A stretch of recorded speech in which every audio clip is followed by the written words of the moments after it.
Hello and welcome everybody to Video with Games with Doom Eternal. One quick thing before we jump on into Exultia, level the second. I recorded and edited episode 1 before this recording, and I want to give a couple of thoughts as to how I want to continue with this. The way I figure there are two different parts of the entertainment value, at least two different parts to the entertainment value of the series, and one of them is the commentary, which I cannot, as of yet, consistently provide in quality, and the other is the gameplay. And I think if those two parts don't necessarily fight each other, I can deliver better on the gameplay aspect. Which is to say, I'm going to try to be maybe a little quieter during some of the more intense combat arenas. There's at least one in the next, well, there's at least one in the next level that I am probably going to be straight up silent for. But I figure get that out of the way now, so it doesn't come as a surprise. I'm also going to make less frequent lore breaks.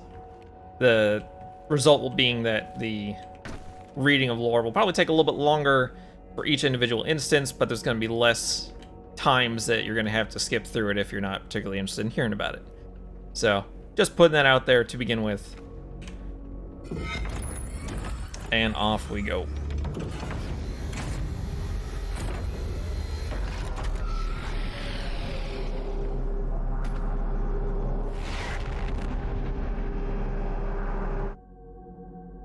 Exultia.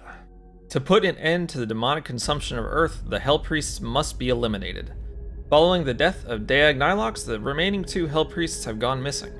You must return to Exultia, forsaken city of Sentinel Pass, to acquire the device necessary to locate the remaining priests and save Earth.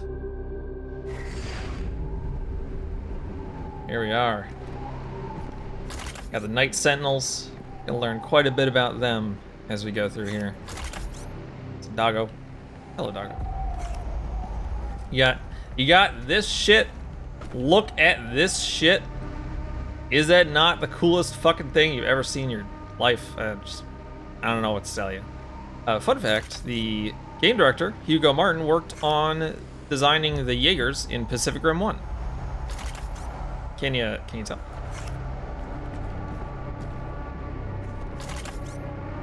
It's a nice stained glass Slayer symbol. More Sentinels. You drop down here, you get a 1-up. Always good. Stockpile those. Ooh. I usually don't even bother killing these zombies, but there is something that I want to talk about real quick. As I was editing, I noticed that I cut myself off. I was going to say something about the sticky bombs that I never actually did, and that is, if you notice, sometimes when they stick, they are bright white and blue, and sometimes they are orange. If you stick an enemy's weak point, they glow blue like that, and the resulting explosion is larger. And I don't know if it does more damage, but it's definitely at least larger. Sticking to a weak point triggers a larger explosion. So that's good. That's good to know. Alright, first combat encounter here. I want... this one has a little... It's got something funny with it. Let's see if you can pick it out. I'll give you a hint and say that there is technically a cacodemon in this arena.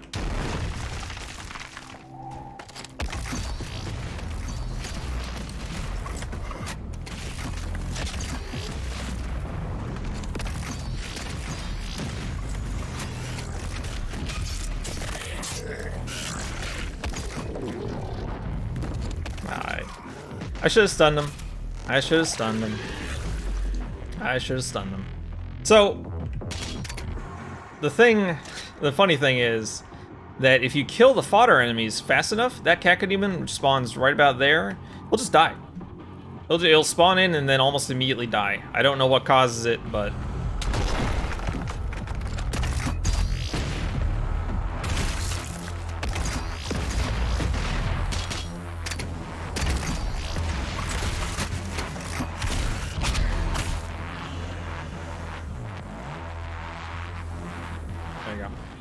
One more thing that I didn't actually mention when I picked it up is what the hell the Flame Belch does. Enemies that you set on fire will drop armor. If you kill them, they will drop all of their armor. It's very, very useful. And here we have the introduction of our first Hell Knight. And there he goes. GG. Good try, bud. And over here, I did not forget it. Got some lore. We'll read that later.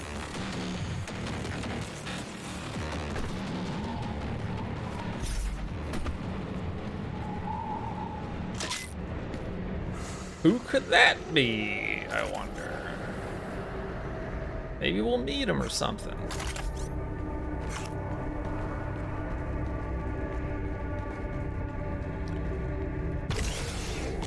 This is the Blood Punch. The Blood Punch is a strong melee attack that does a lot of damage and has a nice little shockwave around it.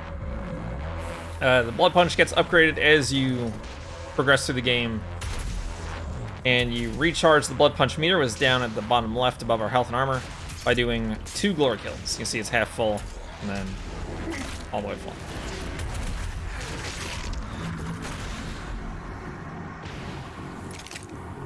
I kind of wish I didn't use it right there, because hitting these guys with it is really satisfying.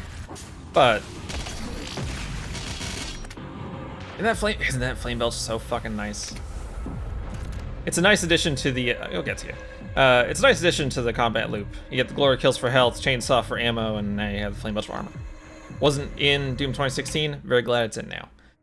Here we have our first rune of the game. Out of a selection of 9, you can pick them in any order you want. You can only have 3 equipped at a time, but you can take them, you know, whichever ones you want to get first. You get your first 3 within the first, you might get, yeah, the third one's in level 4. That's okay. We're taking air control, 100%. Greatly increases movement control in the air. Other ones include faster glory kills, farther away glory kills, speed boost after glory kills, saving throw, which I'll talk about briefly after I take the rune.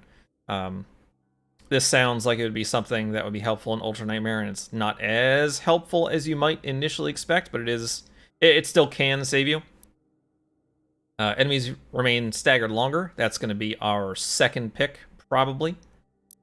Chrono Strike, which is really, really good for Ultra Nightmare if you're not great at picking off weak points quickly.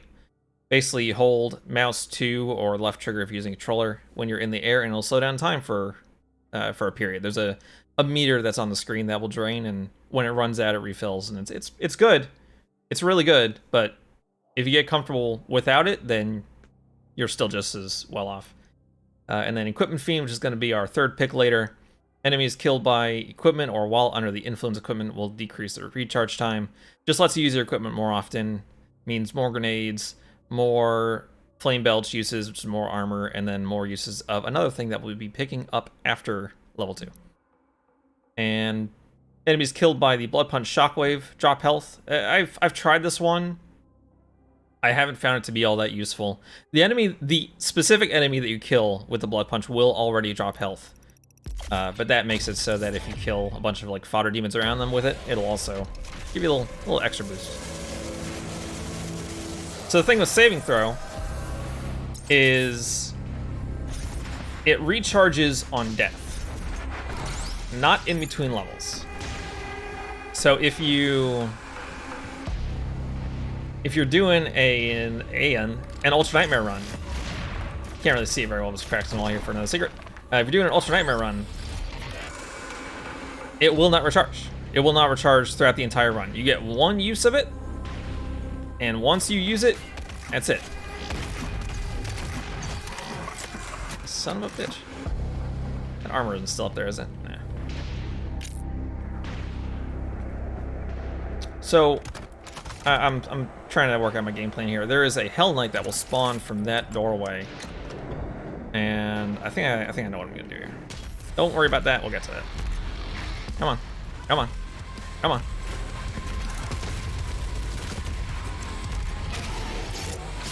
Pretty good. You want some shotgun ammo after this arena. There is a Caco Demon over there, and we want to make sure that we have a nice, easy way to deal with it. That, by the way, is a soul sphere that will give you full health and full health and armor, no matter what your current max health or armor is. We're gonna save that because we may or may not need that later, and I'd rather have the option, especially since I have full health and armor anyway.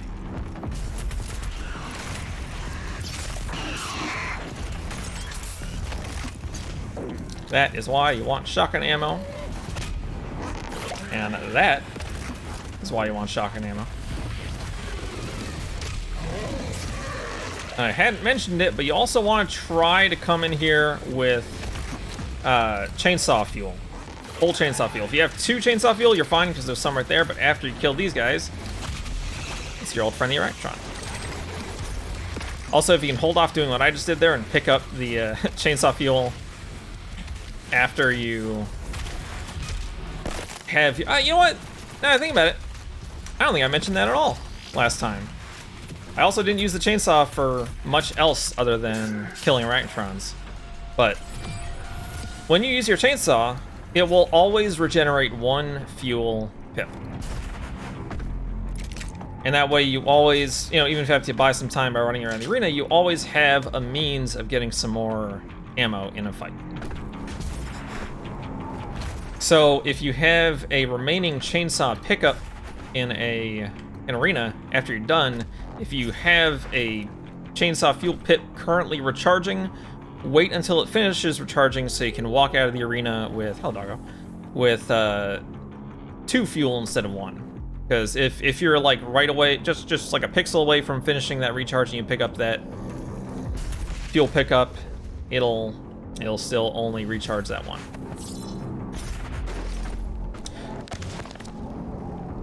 Now's probably a good time to do a little bit of lore reading, but I want to point something out that I did there, courtesy of our aerial maneuverability. Aerial maneuverability. Actually, what's the actual name of the rune? Air control. Air control lets you have more control in the air. So previously, when you're moving around, before picking up that rune, or if you choose not to pick up that rune, if you're doing this, if I hold back on I guess S on my keyboard, previously I would just stop. I wouldn't really change the direction of my momentum. I would just kind of lose it.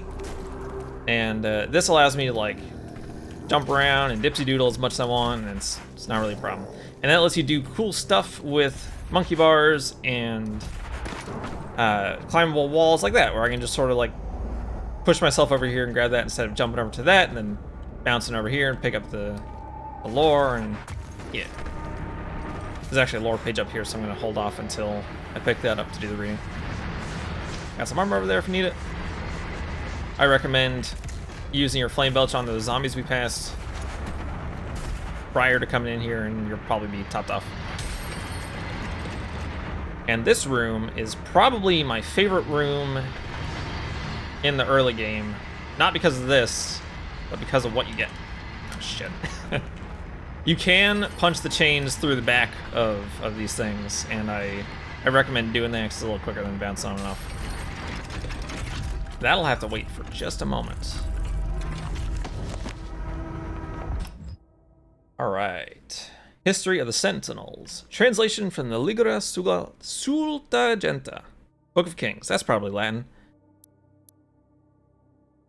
Look at those elemental wraiths. We saw, like, demonified? Is that right? Yeah, I think so. Demonified version of, demonized? Hellified? Hellified. I'll go with Hellified. Hellified version of those things at the end of Doom 2016. Although they were sleepy, so. In the days before man first spoke, an immense shard of rock and metal was cast unto the world from the heavens. Thunder and cataclysm shook the land as the skies were torn asunder. The cosmic spear cleft a hole through our mortal lands, pole to pole, from the cold wastes of the umbral plains to the fetid swamps of Ironfang. The womb of the world opened, and the elemental wraiths, the firstborn, spilled forth. They took to the skies, fierce in their emancipation. In their exultation, they brought vitality to the land, and all that felt their breath were awakened from eternal slumber. Fierce beasts and an unforgiving biosphere rose in the passing of their shadow as the wraith call echoed across Argent Denur. First came the Ancestrals, feral creatures invigorated by the magic of the wraiths. They grew to enormous heights, mighty behemoths who waged war with each other for years untold. Their battles tore the land asunder and destroyed all creation caught in their wake. The wraith call continued to spread across the land, and soon the Argenta emerged from the steppes, our souls stirred into form by the power of their breath. The Titans towered over the Boy, I was going pretty well there for a while. The Titans towered over the wild-blooded tribes, but found them uncowed. The secret of the sword was discovered, and in the darkness of sweltering mountain forges, we beat steel until it was strong enough to pierce bone and sever flesh. Thus we came to be born. Semicolon. Thus we came to be, born of rock and fire, lowly in birth, but risen by the strength of our will. By the blessedness of the first ones, we forged sword and shield and took the hammer to the ancestrals. We claimed dominion of creation by right of blood and magic, and the time of man came to be. With the ancestral beasts driven back to the bleak valleys, we rose. We tilled the fertile land, husbanded beasts of burden, and built towering cities. In the hallowed palace on the obsidian throne, we crowned King Ormero the Father, the first of the line that shall reign in perpetuity. We built the Cathedral of Reflection to worship the First Ones and formed the Order of the Daeg, whose priests pay tribute to the wraiths and appease their tempestuous hunger. Our sons and daughters chose the path of the sword or the path of the alchemist, for each duty honors the gods. Though our ways were righteous, we were not without strife. Storms and great quakes cast our spires down. Barbaric tribes laid siege to our fields in search of the great gifts Mother Argenta had bestowed upon our world, and the song of the Wraith Call threatened to drive lesser men into madness. We were not lesser men. We defended that which the First Ones gifted to us, our land and right to the bounty held within. We beat back the barbarian hordes and hardened our resolve. We rose above the fire, our bodies and souls tempered, and an unbreakable will was shaped in the forge of battle. What emerged was the heart of our legion, the Order of the Night Sentinels. Exultia. The place. Translation, etc., etc. What treachery comes from our darkest selves, driven by greed and want? For I have been deceived by the Daeg. They came north with I, the priests, as allies to our cause against the Khan Maker, her unscrupulous methods. Their silvery tongues wagging, they laid a plan for us and sowed the seeds of desire for hasty triumph. They claim knowledge of the Maker's source of power in the demon realm, a vast foundry of souls where the innocent are put to the fire for the essence. In the foundry's destruction, our victory is assured, they told us. And the fools that we were, that I am, believed their lies. On their word, we sent the Doom Slayer and the Night Sentinels to destroy the foundry, and the priests cast a gate for their egress. As the last veteran entered the demon's empire, our final hope for reclaiming our dominion, the Daeg closed the path and left them stranded. They were trapped, lost in the eternal void by the action of the traitors. How could I not see their intention? Am I blinded by the grief for the loss of Taras Nabad, of my people? We have fled again with barely a legion of the Night Sentinels left to protect us. The Daeg are gone, returned to their mistress. May the wraiths forgive my failure. The Wolf. Argenta legends speak of sentinel beasts, loyal creatures that lived as companions of the hardened warriors. Often larger, swifter, and stronger than others of their kind, these animals shared instincts with their masters and aided them in battle.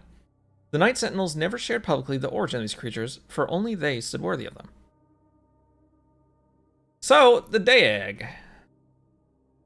The Hell Priests of the Order Daeg are of Sentinel descent, apparently originally formed in order to appease the elemental wraiths. And they serve the Khan Maker now, and their source of energy is hell. That's a little weird. Wonder what's up with that. I didn't talk about the gargoyle when they showed up. I just ripped and torn. I'm sorry.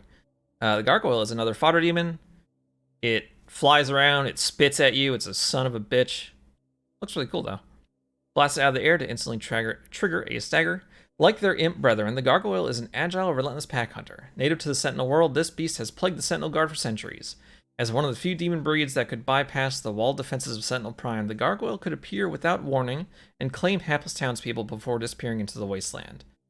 Only the most skilled marksmen of the Night Sentinels could intercept this aerial threat, a peril which demanded an ever-vigilant watch over the city's perimeter. Fuck them. just fuck them. They're not exactly, like, hard to kill, but they're really annoying.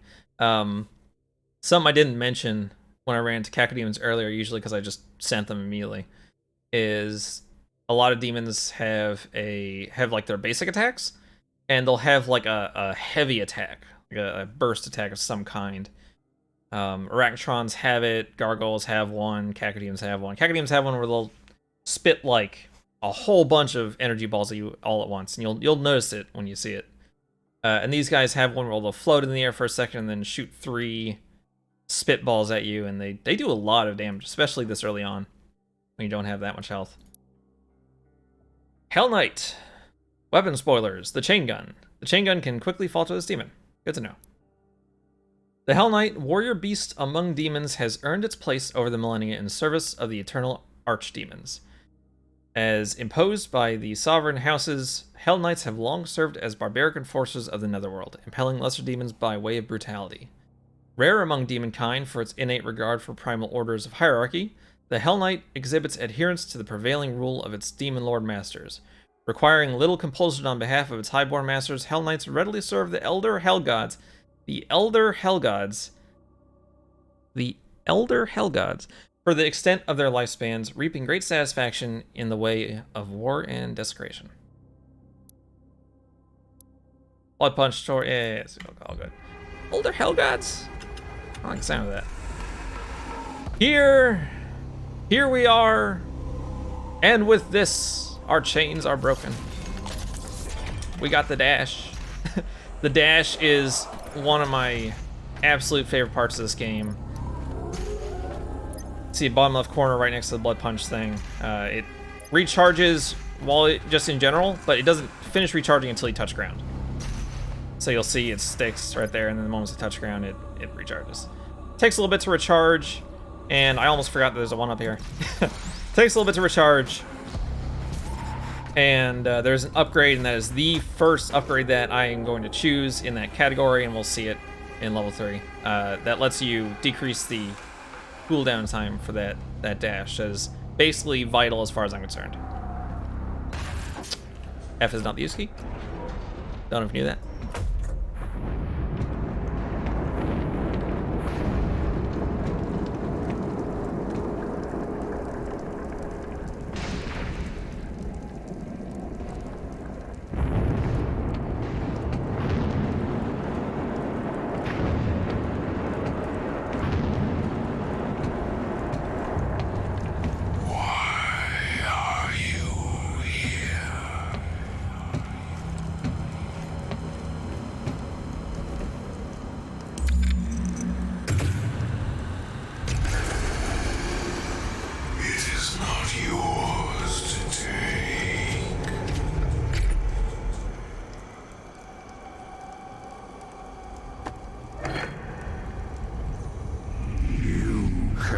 Kill the priests. You know our laws. Despite their transgressions against the Covenant, they are still of Sentinel blood. What you interfere with now is bigger than you can imagine. It is written. It is their time to give penance. If you continue, you will bring down the heavens' wrath. You are but one man. They are no longer your people to save.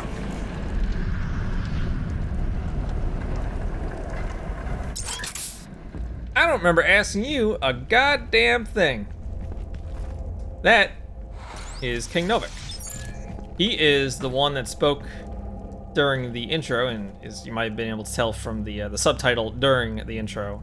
And allegedly he's also the one that speaks at the start of Doom 2016 and has basically one of my favorite lines of they are rage, brutal, without mercy, but you will be worse, rip and tear until it is done. And there's the bunny. You think I was gonna forget the bunny? Absolutely not. Also, that's the only one that I know where it is. Apparently there's a bunny in, like, there might be one in every level, but at least a couple for sure. That's the only one that I've actually bothered to look at where it is. Probably shouldn't have picked it up. One bullet pickup, really? All right, there's gonna be 2 Hell Knights in here, I think. Definitely one. He jumps up on that box. I'm trying to think of what else is in here. Let's find out.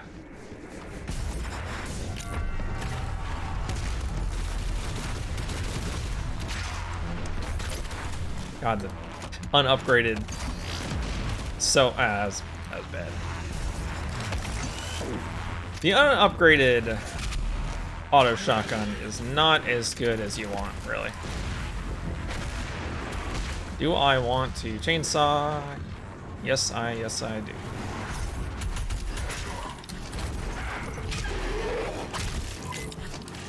Back. But now that we have the dash, we can actually get out of the way of that shit. Get out of the way. Don't let him hit you. Remember that attack from the Ragtron that I was talking about? Yeah. Get out of the way. Now you can.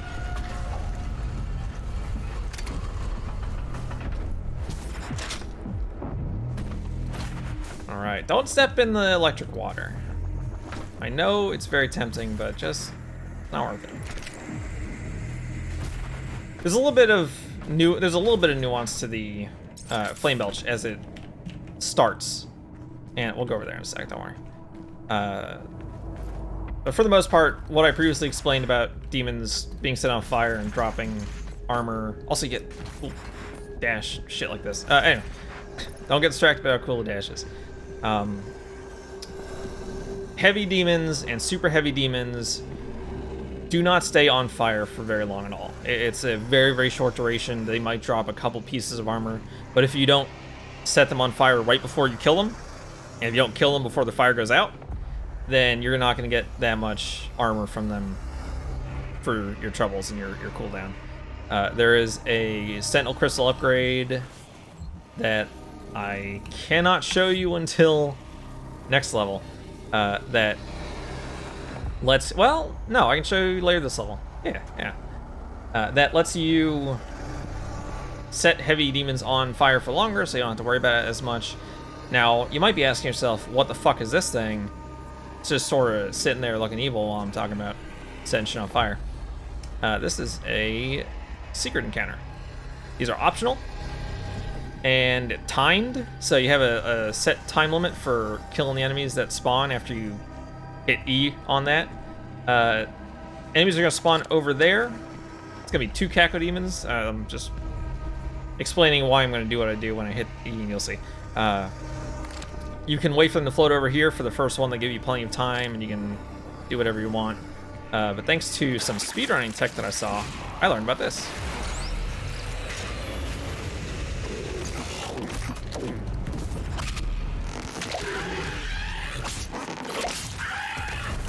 And there you go.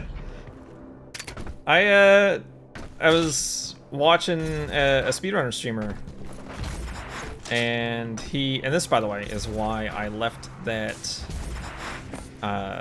Soul Sphere, because I only have 10 armor right now, and I might as well go grab it. Alternatively, there was the ammo over. You're still here? Alternatively, there is the ammo over by the armor, over by the where we got the dash, and that might have even been faster now that I think about it. But you know, Soul Sphere. Duh. Anyway, just watching a speedrunner streamer, saw him jump off the side, and I'm like, what are you doing? And that's what he was doing. That's pretty good. Battery can be used to provide additional power to your ship. Several modules Good strat. remain unused. Finding more batteries will enable you to utilize the full functions of your command station. Thank you, Vega. secret encounters, by and large, you probably want to give a pass to if you're going through Ultra Nightmare. There are some that are free, basically, or easier than others, and that's one that I always do if I'm trying to do an Ultra Nightmare run. The other one in this level is the one that I always do because it's literally free, and if you don't succeed in it, you're sleeping on it.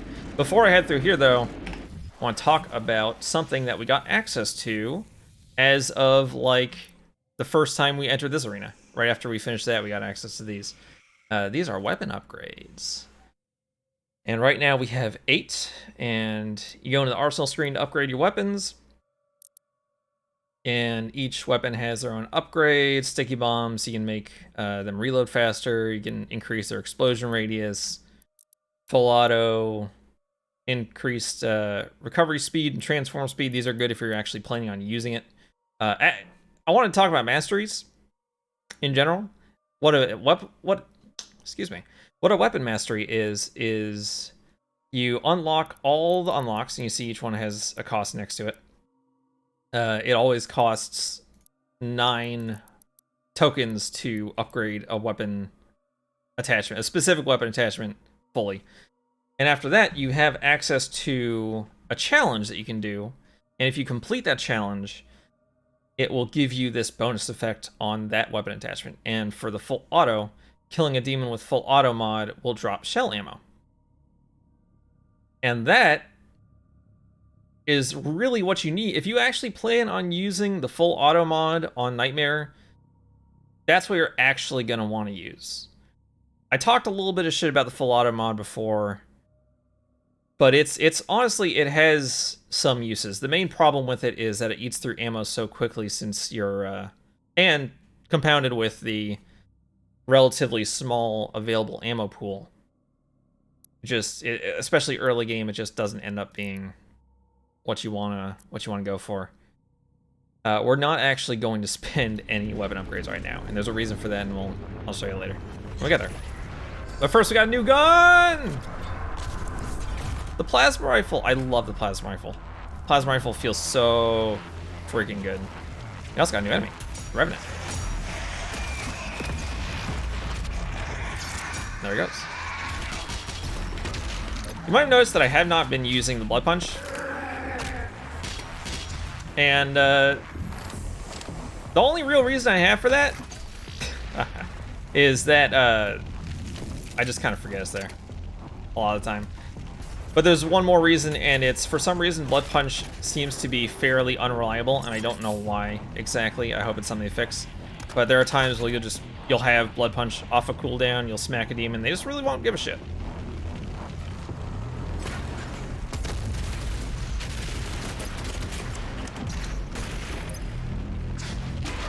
You know, I did say that I love the plasma gun and then proceeded to not use it at all.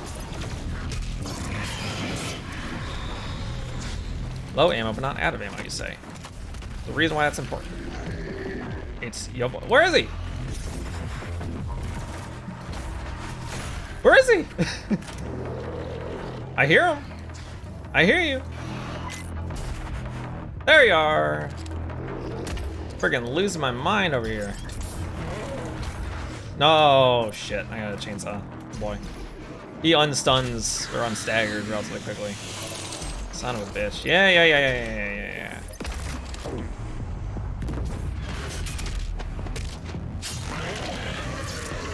Yeah. Anyone left? We good? You alright? Alright. Punch this block. See the. You ever see this sort of symbol? That means that is something that can be punched. I forget if we come across something like that before, but yeah, what are you gonna do? At Doom's Gate. You get one of the types of secrets you can find in this game are vinyls that will make a poster show up in the Fortress of Doom. And you can interact with it to play a song, and there's a whole bunch of different songs. It's really cool. It's a good pickup. Okay, so you remember when I said the chainsaw was a bit divisive? This shit is probably I'd say the second most divisive behind an enemy that we're going to encounter much later. Episode number 8, in fact. Also watch out for tentacles in here. This goo slows you down. Although I'm not 100% sure, I did hear talk that they might have increased your available movement speed a little bit in it, but it slows you down. You can't really dash. You literally can't jump. And this goo is frankly baffling in its inclusion in this game. If you're wondering why I'm walking backwards, it's because I wanted to grab that map thing before I showed off this little trick that I learned from that same speedrunner. You can bypass this goo in specific with a little jump, dash, dash, jump. You'll love to see it. And then aerial control lets you get back over here, no problem, grab that one up, and you're good to go. Weapon upgrade for the plasma gun, you want to pick the heat blast. I don't know when I'm gonna get into it, but at some point I'm gonna go off on the microwave beam. Should probably at least show what the microwave beam is. The microwave beam allows you to lock onto a target and hold down the fire button, and a meter builds up. And when that meter fills, the demon explodes. Now that sounds really cool. You see this little video here? You see how, like, relatively quick that Hell Knight explodes? I don't know how accurate that is to how long it takes to blow up a demon in the actual game. The problem with the microwave beam is that it consumes a whole ton of ammo. There's a Sentinel power core nearby. You can use it to activate the mech and clear a path forward. Thank you, Vega. It uses a whole lot of ammo. Like, a whole lot! Real fast! And it charges really slowly. The idea is that you damage a demon enough to get it pretty close to dying, and then you finish it off with the microwave beam, and they explode, and they deal damage to demons around them. And that's all well and good, except for the fact that it also, in addition to using a whole lot of ammo, it also slows down your movement speed a lot. A lot. It's not great. It does have some utility, and I'm gonna cut myself off for a second to point something out that I didn't know until very recently. There's a secret down here. I played this game so many times, never saw it. Not that you need it, but there's a free little soul sphere if you just happen to need it. But the microwave beam lowers your move speed, and it does have some utility, but not in the way that it seems to be designed. I don't have the friggin' attachment, obviously, so I can't show it off. But when you microwave a demon, it locks them in place for the duration of them being microwaved, and you just kind of like tap it on them, and it'll stun them for a non-insignificant amount of time. And I'm not gonna claim that that is not... I'm also not gonna claim that this isn't the greatest fucking view I've ever seen in my goddamn life again. But I'm not gonna claim that that bit of utility is not, you know, worth using. I just wish that the way the weapon mod seems to be designed to be used worked better. Also, I'll let that dude get into a spot where I can hit him too easily. Well, you might have heard the Revenant scream. I'm not happy that I didn't get you. There he is. Before you go down there, aim. Actually aim. Actually aim, stupid. There you go. Alright, this is not the arena that I was talking about when I said there was going to be one that I'm going to shut up in, but I do think I'm going to. This one's a bit much.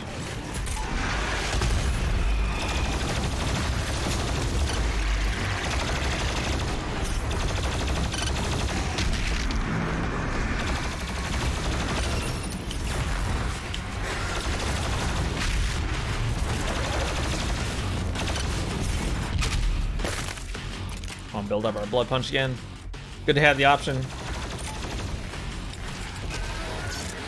Got 2 chainsaw fuel, but there isn't another chainsaw fuel in this arena, so go ahead and take care of that. I don't know if you heard that cackle demon behind me, but I sure did. Now you might wonder why I didn't upgrade any weapons. We're gonna probably upgrade the heat blast But more specifically, you should hopefully wonder why I didn't upgrade the, come on. Why I didn't upgrade the sticky bombs when I, just in the last episode, said that they are your bread and butter for the first couple levels of the game. Well, I actually usually don't upgrade the sticky bombs until very late in the game because I don't find their upgrades to be significantly useful enough to be worth spending your upgrade points on this early.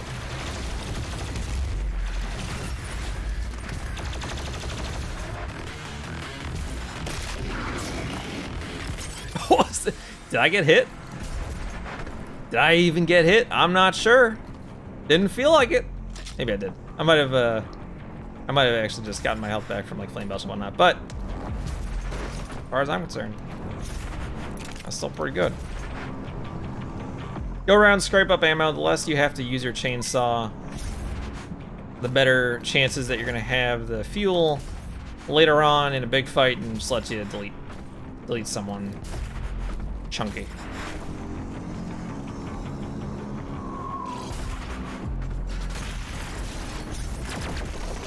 Where you going? Hey, back here.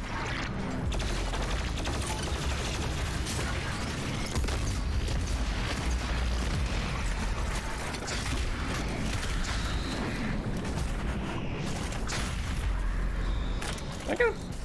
Nice.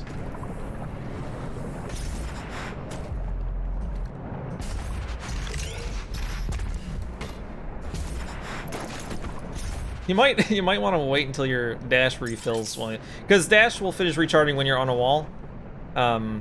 So just be safe. Maybe don't just jump off the wall without being sure you're not gonna fall in the abyss. Come on, come on. Yeet. No. All right.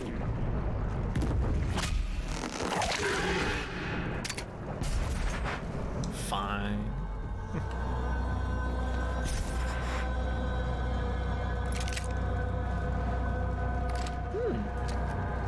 Wonder what that purple thing is. Down here is Secret Encounter the Second. Probably the singularly most free secret encounter in the game. Get some lost souls spawning, and they spawn around barrels, and you're done. That's all there is to it.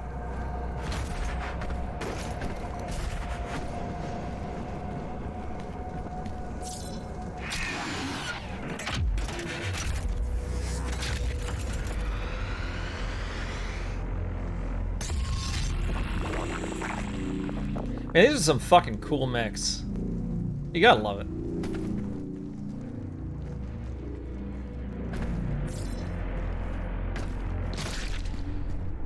Jesus. So sometimes tentacles that are in goop will have an appropriate little bubbling around them. Not always, but in this case they do. Do not need any armor or anything, so just go and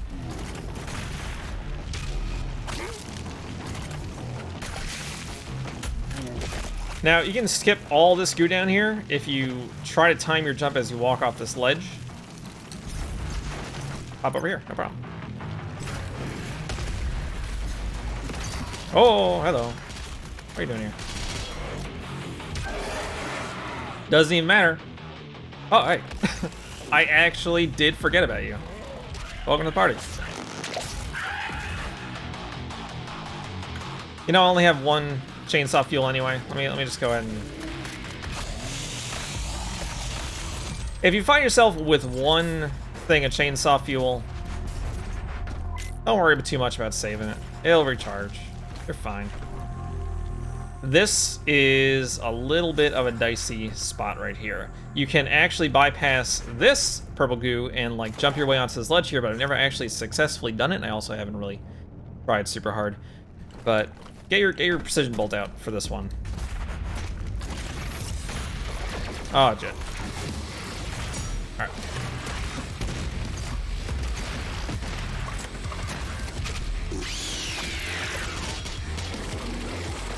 Now we have this really banging soundtrack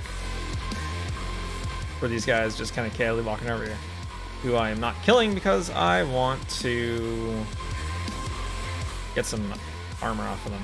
Ammo's looking pretty good. Come on. So this is why you upgrade the Flame Belch. This is why. There you go. There you go. Heat Blast, by the way, as you shoot, these little rectangles that are around my reticle will fill up. First the right one, then the bottom and the left. And the more it fills up, or rather the more rectangles are completed, when you right click, it'll send out a nice big area of effect wave. How many of these do I have? 11? It's worth at least picking up this. It lets you shoot again sooner after you, you know what? It's frankly worth picking up both of them right now. There's a reason why I'm hesitant to do it, and that'll become apparent like third of the way or so into level number 3. But for now, it's good to do. It's a good.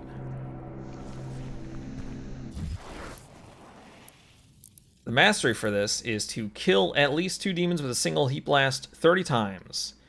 And if we manage to do that, we unlock Power Surge, which, after triggering a fully charged heat blast, plasma projectiles have a damage boost for a short time. That is really, really good. First of all, a fully charged heat blast on its own will get you out of a lot of trouble a lot of the time. On top of that, extra damage boost is just gravy.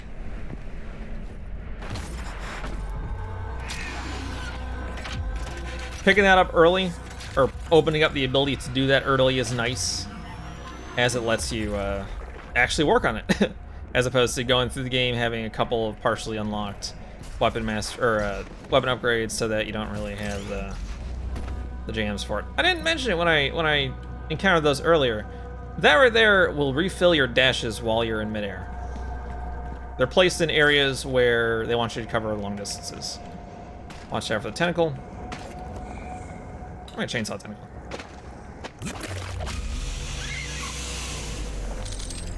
And blessed be, we have our quick draw Flame Belch.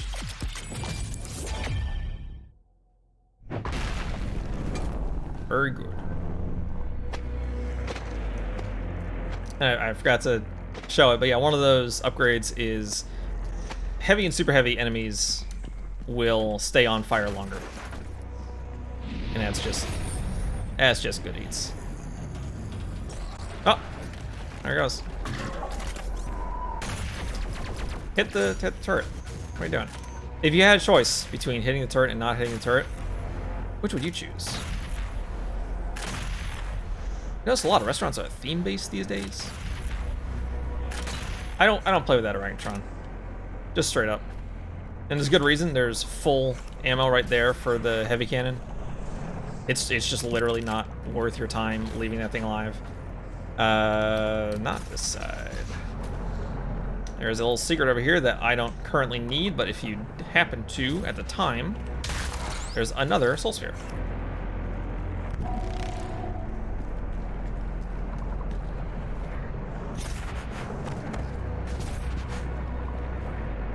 We're gonna read the lore at the end of this level. It's actually relatively close.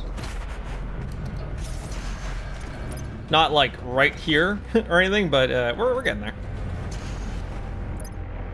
I knew this episode was going to be a bit on the long side, as this is a fairly long level. That's one of the reasons why I wanted to cut down on the intermittent lore reading, is to try to hopefully get it going a little longer. Also, if you read related lore bits, like at the same time, you know, might help you understand things a little better. If you don't have full armor and you pick up this armor, 2 Cacodemons are going to spawn right here. So save yourself the trouble, pick up that soul sphere over there, and you don't need to worry about it. That is something.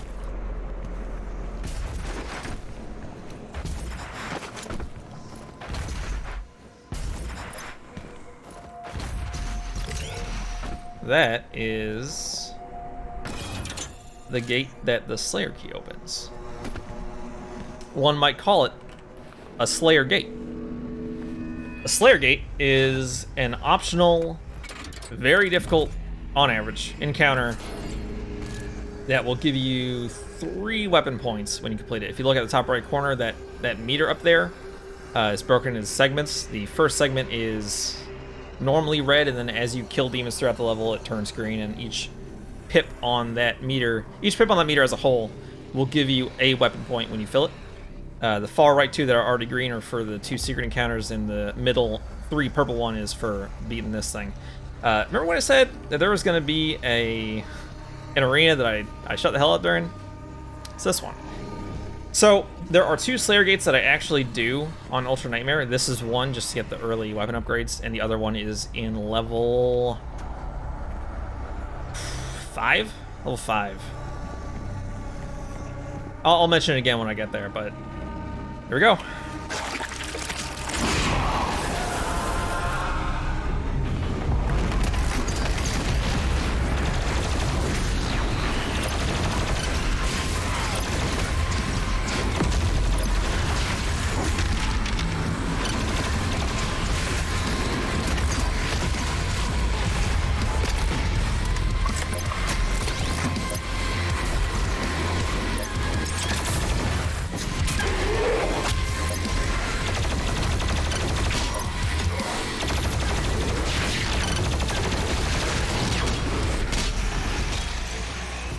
Sure is a Revenant.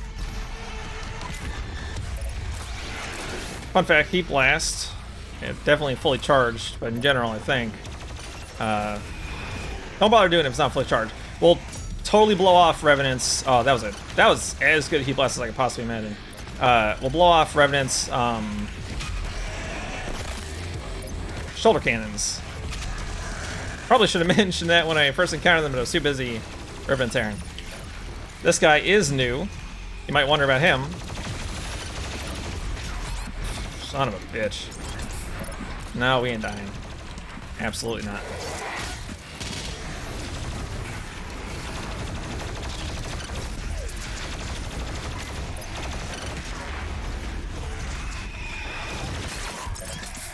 Still not dying.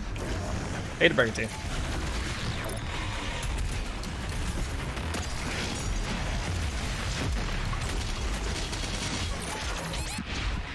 I'm not even doing that well. I've had runs on this Slayer Gate where I actually, like, don't even really come close to dying at all. How did that dude just die outright without... Oh boy, okay. Without getting staggered. Get out of here. Come on. Give me a fodder, demon. There you go.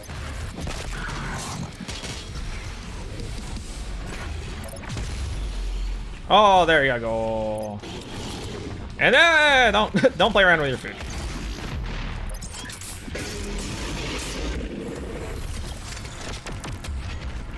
That was not as good of a performance as I could possibly give, but I didn't die.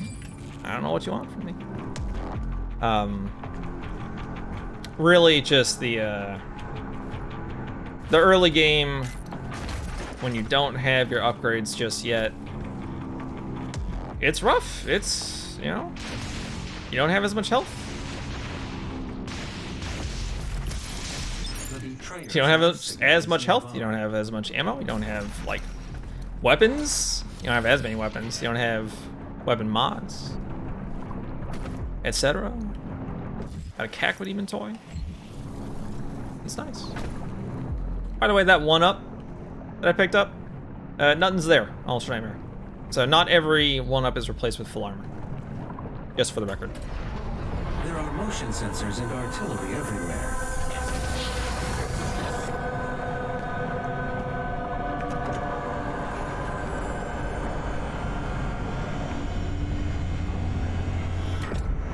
The Betrayer. I told you all to leave me here. I am where I belong.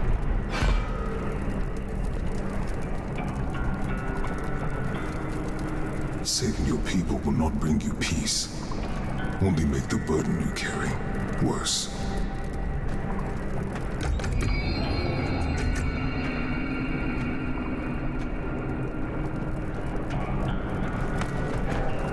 Now you seek to defy the Calm Maker herself. It is your people's time now to give penance, just as it was mine. Hear me, Slayer. When his heart is laid to rest, then his soul will be at peace. And so will Keep mine. this thing in mind. It's gonna be a fucking while until we see it again, but keep that in mind. So I bring your attention to it.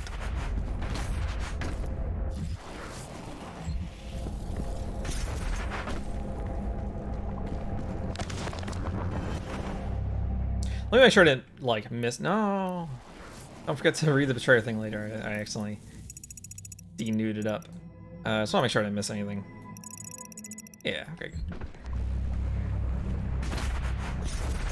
Actually, is there anything... You know, I probably could tell just from the items found being filled out, but, you know, who's keeping track?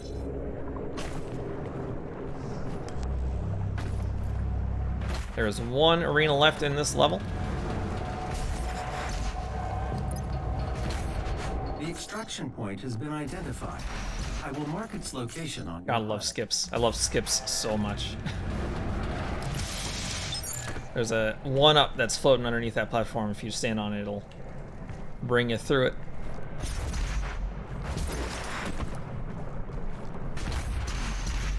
I'll tell you now, I haven't died yet, but if ever there's a place... Look at this fucking Mario World ass shit, dude. Looked at it too long. If there's gonna be a place in this game that I die, it's probably gonna be level 3. Level 3 has some shit in it, for sure.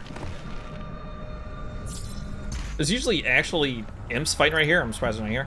First things first, come through here, pop that turret. I wouldn't grab that yet. That increases the damage that you... I need some ammo. Give me no target. Who you talking to? Oh, howdy, eh? Aw, dude! I had two chainsaw, and I squandered it. Oh, get over there. Get over there. Oh, see? That's what I'm talking about. That's what I'm talking about. You go for the blood punch and the swing, just nothing comes out. Get out of there, get out of there.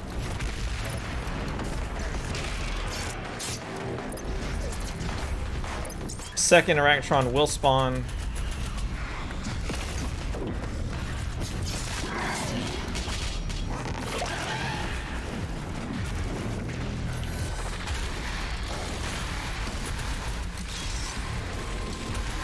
You might notice your damage increase.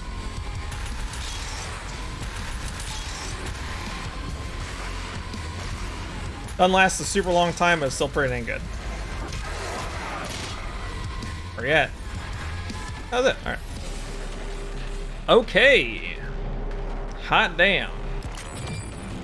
That's level 2 down, still sitting pretty with no deaths. You love to see it. I am going, before I hop in there, I am going to take a minute to read the lore. And that's also, after I hop through there, and after I read the lore, that's going to be the end of the episode. So if you don't give a shit, feel free to peace out now. And I'll see you next time. Thanks for coming, thanks for watching. Everybody else sticking around. Let's get in on some good shit. The Betrayer. This is freaking awesome Argent Warhammer. You'll love to see it.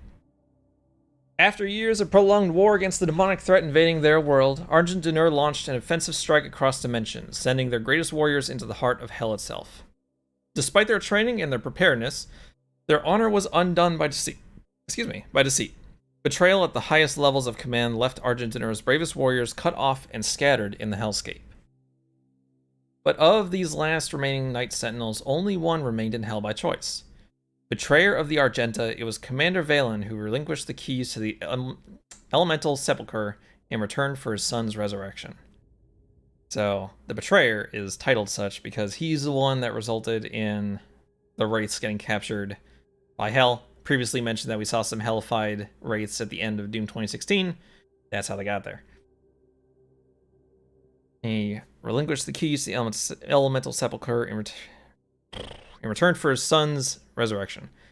Haunted by demonic visions, the image of his son's tortured existence plagued him without relent, the whispers of demons pushing him towards madness. In a moment of weakness, he fell prey to the demon's trickery, sealing the fate of Argent Dinur and dooming the kingdom to which he swore a lifelong oath to protect. Balin chose exile in the Hellscape for a sacrilege. King Novik, Glowy Boy. King Novik ruled over Sentinel Prime for many years as its warrior patriarch, ordained protector of the sovereign Sentinel worlds. The Sentinel people, defined by a legacy of war, deem only those of warrior caste befit to rule, and in times of battle it is expected that the king lead from the battlefield rather than from the safety of the throne. As it is written in Sentinel law, a king unfit for battle is likewise unfit to rule. For millennia, the Sentinel people have secured their civilization against the threat of invasion from beast and human alike, passing on the mantle of battle to each subsequent generation and refining the craft of war into an art of ultimate mastery. Even in times of peace, the Knight Sentinels remain vigilant, developing new techniques of technologies of conquest, each the more capable of securing their dominion across the sovereign worlds. So, your classic warrior race kind of deal. First, we had the Cosmic Spear releasing the elemental race onto the world, which led to the eventual rise of the human race equivalent. And now, in the time of grief, when King Etrix took the throne, a blessing came to the people of Argenta. White porcelain beings from a world above our own brought gifts to Dinur. Observers to our great deeds, admirers of our convictions, they sought to make bond with our swords and bring lasting order to our world. These were beings unlike any we had seen before. Sword and shield held no weight against them, for the ethereal flesh of these luminous beings seemed unbound by mortality. Able to move through time and space, they held sway over all dominions of the known and unknown dimensions. Through their ways we grew stronger, our society bolstered by their infinite wisdom and all-knowing power, assuring our people's safety for all time, in this world and the next. Where we sharpened the blade and mastered our magic, they bolstered the soul and spirit. Death would no longer be the end for our people. Which is apparently true, given the fact we talked to Ghost. King Novik seems to be still knocking around somehow. The ones we call the Makers, our new allies in this brutal world, have given us the security in death we fought so hard to achieve in life. We would find eternal peace, and our minds would rest easy with the knowledge that those we fought alongside in battle would join us in the lands beyond the mortal plane. The strength of our ways, the purity of our essence, would by Maker law grant us passage to the great city in the clouds. There, our women and children, warriors and kin alike, would welcome us. We adopted the holy doctrines of the Makers, gifted in exchange with the chance to earn eternal rest for our immortal souls in blessed Urdak.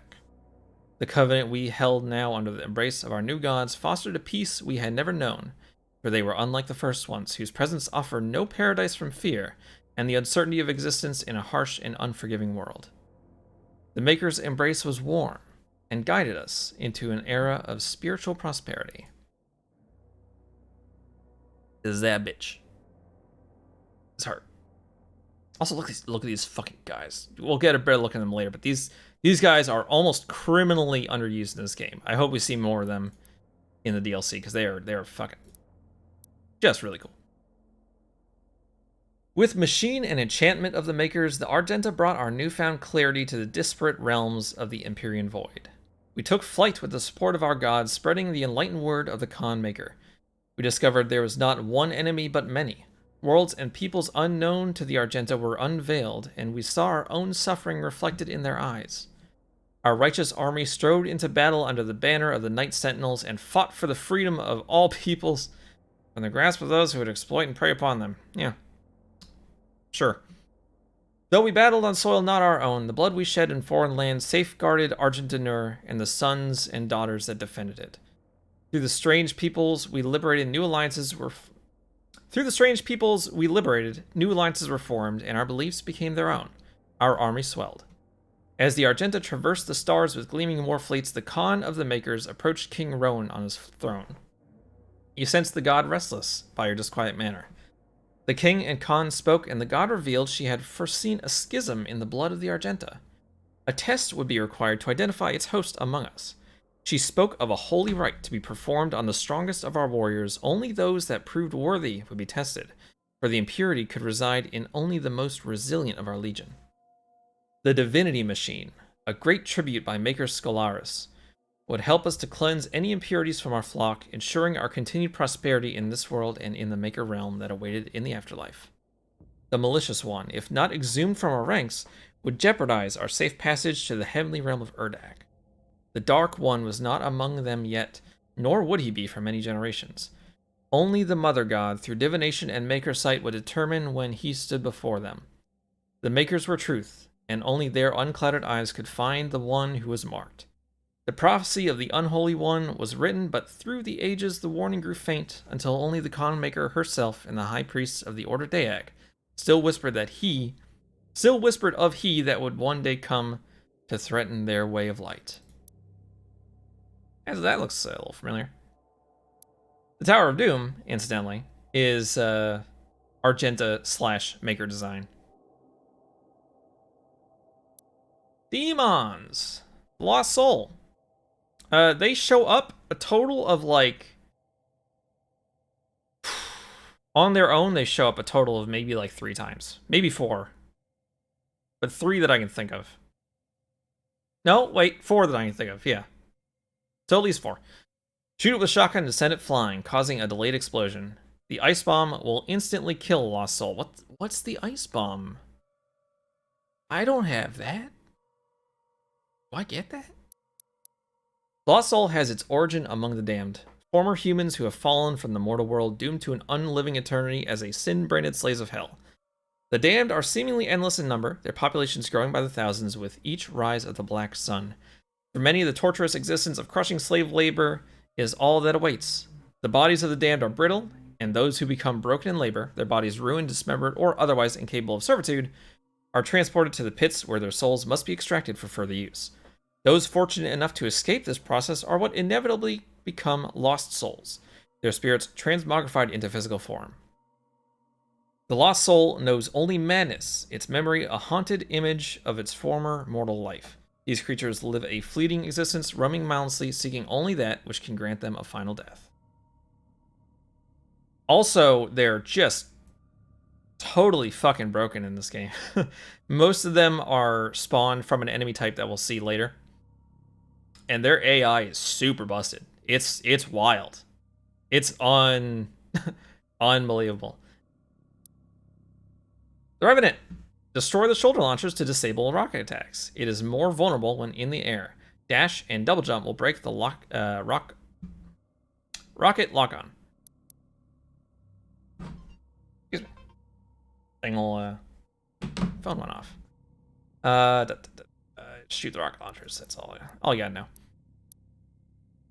The Revenant program, a bioweapon experiment utilizing reanimated necrotic human tissue, was believed to have been destroyed with the collapse of the UAC facility on Mars. However, the emergence of the cultist enclaves on Earth, former UAC deviations now under Hell's direct control, have begun work on a second wave of production of the Revenant program. While much of the platform's existing weapon payload is preserved as originally designed, the cyber neural programming has undergone modifications. Pattern signals are wired to the host's frontal cortex, which in turn simulate a state of frenzied, unrestrained bloodlust. While these signals are active, the host is incapable of thinking or feeling anything but a singular compulsion to inflict death and violence on the living. And the Dread Knight. This is the guy who showed up in the Slayer Gate. Slayer Gate's famous for enemy spoilers, by the way. We will see that big later on. The variation of the Hell Knight breed, the Dread Knight has been modified and hardwired for aggression. Armed with an exoprosthesis-powered energy blade augments, the Dread Knight is the lethal result of UIC cultist engineering. Epinephrine regulators modulate the Dread Knight with an unbroken flow of rage-addled adrenaline, while its endorphin receptors have been synchronized to respond with the use of its arm-mounted blades. With each kill, the Dread Knight is injected with a flood of artificial dopamine.